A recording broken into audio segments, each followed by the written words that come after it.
सैनिक भाइयों नमस्कार। जो पिंचनर्स के लिए जो हक मिलना था वो नहीं मिल रहे। सत्ता में कोई भी सरकार रहने दो, लेकिन उसको मिलने के लिए साल लग रहे। ये 10 साल 15 साल 20 साल भी लग रहे।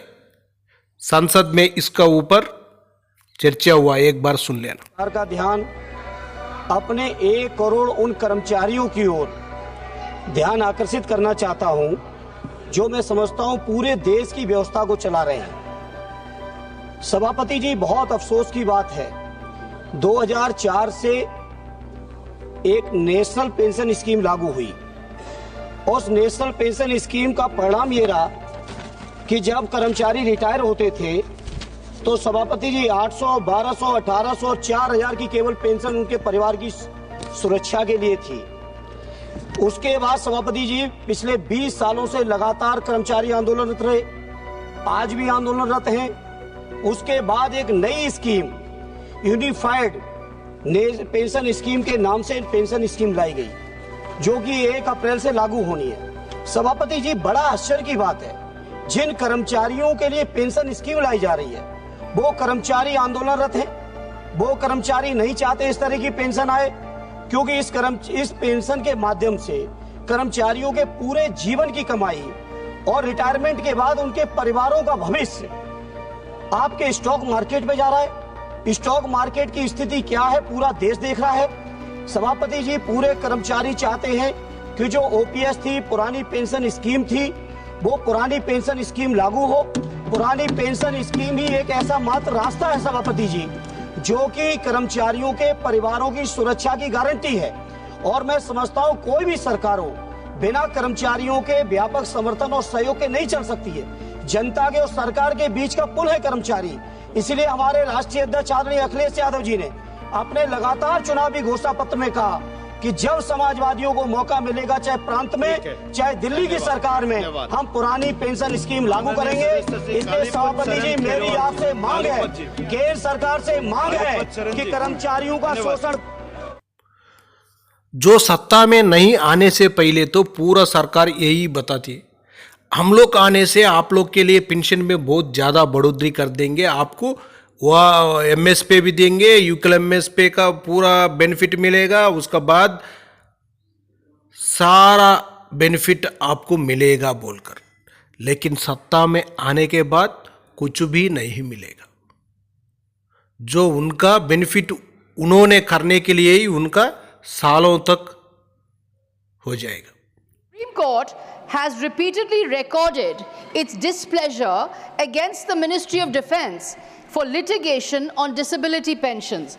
Will the Honourable Minister kindly answer, why does the Defence Ministry routinely challenge virtually all Armed Forces Tribunal or AFT judgments in favour of veterans when it comes to granting disability pensions? Minimum requirement pensionable service ना भी की हो, उस समय तक की service को weightage देते हुए एक सर्विस एलिमेंट कैलकुलेट किया जाता है, और उसकी डिसेबिलिटी को देखते हुए डिसेबिलिटी एलिमेंट कैलकुलेट किया जाता है। इन दोनों एलिमेंट को जोड़कर ऐसे व्यक्ति को डिसेबिलिटी पेंशन देने का प्रावधान है।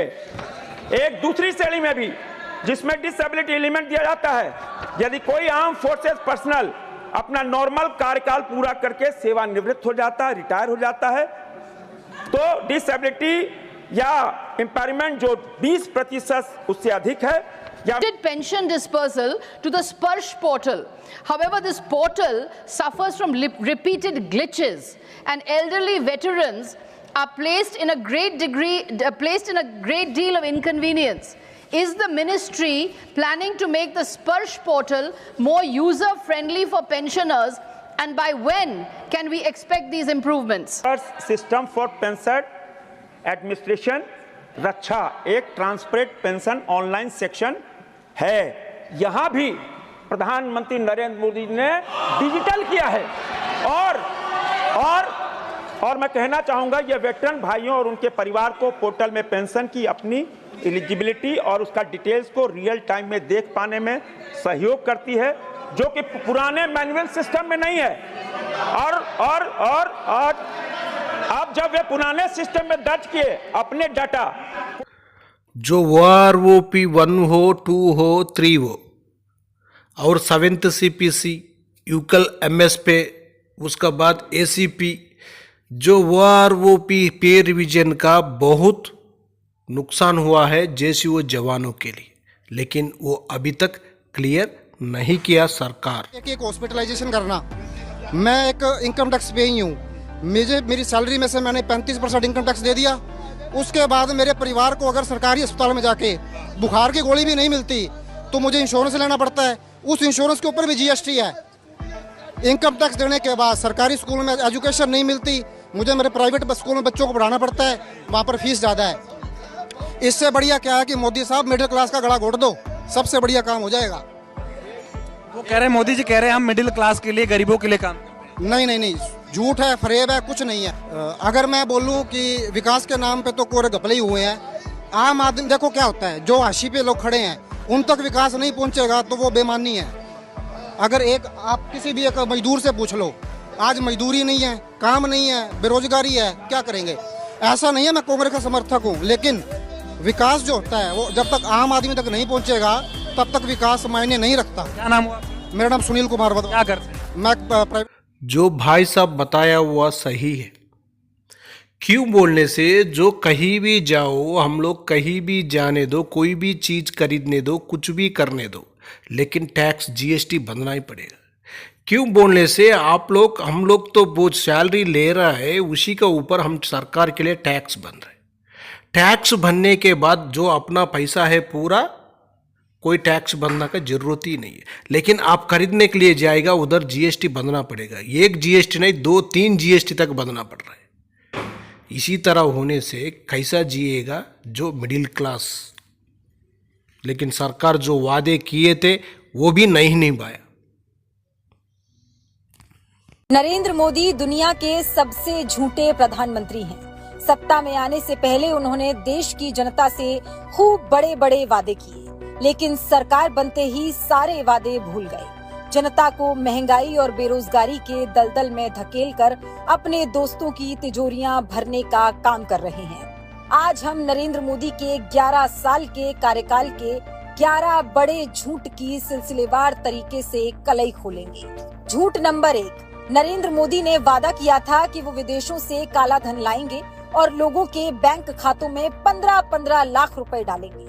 लेकिन सरकार बनने के बाद जनता ने जब सवाल पूछना शुरू किया तो उसे जुमला बताकर अपना पल्ला झाड़ लिया। झूठ नंबर 2, मोदी ने वादा तो हर साल 2 करोड़ रोजगार देने का किया था, लेकिन आज आलम यह है कि देश का हर दूसरा युवा बेरोजगार है। झूठ नंबर 3, पेट्रोल और डीजल के दाम घटाने का मोदी ने वादा किया था, लेकिन आज पेट्रोल और डीजल की कीमतें 2 गुना से अधिक हो गई हैं। झूठ नंबर 4, मोदी का 2022 तक गंगा को साफ कर देने का वादा भी जुमला निकला।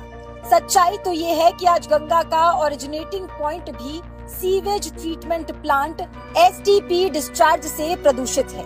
झूठ नंबर 5, बड़े जोर शोर के साथ नरेंद्र मोदी ने मेक इन इंडिया प्रोग्राम शुरू किया, साथ ही दावा किया कि इससे लाखों नौकरियां पैदा होंगी। लेकिन आज आलम यह है कि अर्थव्यवस्था की रीढ़ की हड्डी माने जाने वाले 48% MSME बंद हो चुके हैं। झूठ नंबर 6, ऐसा ही एक वादा मोदी ने किया था 2022 तक हर भारतीय को पक्का मकान देने का, लेकिन आज भी लोग फुटपाथ पर टीन शेड और घास फूस के मकानों में रहने को मजबूर हैं। झूठ नंबर 7, वोट लूटने के लिए मोदी ने 2022 तक किसानों की आय दोगुनी करने का वादा किया था, लेकिन सरकार बनने के बाद आय दोगुनी तो छोड़िए, उल्टा किसानों पर 3 काले कानून लादने लगे। आज स्थिति ये है कि देश के किसानों पर कृषि बजट से 20 गुना कर्ज का बोझ बढ़ गया है। झूठ नंबर 8, नोटबंदी जैसा सनक भरा फैसला लेने के बाद नरेंद्र मोदी ने कहा था कि इससे काला धन खत्म हो जाएगा, नकली नोटों का व्यापार बंद हो जाएगा, लेकिन आज ना ही देश से काला धन खत्म हुआ और ना ही नकली नोटों का व्यापार। झूठ नंबर 9, मोदी ने देश को बुलेट ट्रेन का सपना दिखाया, बोले 2022 तक अहमदाबाद और मुंबई के बीच बुलेट ट्रेन चलाऊंगा, लेकिन सच्चाई पूरे देश के सामने है। बुलेट ट्रेन तो छोड़िए, मोदी सरकार से यात्री ट्रेनें ठीक से नहीं चल पा रही हैं। झूठ नंबर 10, 2022 तक देश को $5 ट्रिलियन की इकोनॉमी बनाएंगे, लेकिन मोदी सरकार अब $5 ट्रिलियन इकोनॉमी की डेडलाइन भी बढ़ाती जा रही है। झूठ नंबर 11।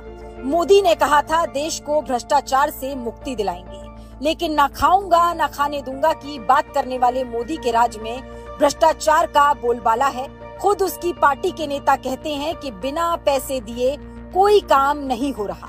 ये तो चंद उदाहरण हैं। अगर मोदी के झूठ गिनने बैठे तो सुबह से शाम हो जाएगी, लेकिन फिर भी सारे झूठ नहीं गिन पाएंगे, क्योंकि अपने 11 साल के कार्यकाल में नरेंद्र मोदी ने झूठ बोलने के अलावा और दूसरा कोई काम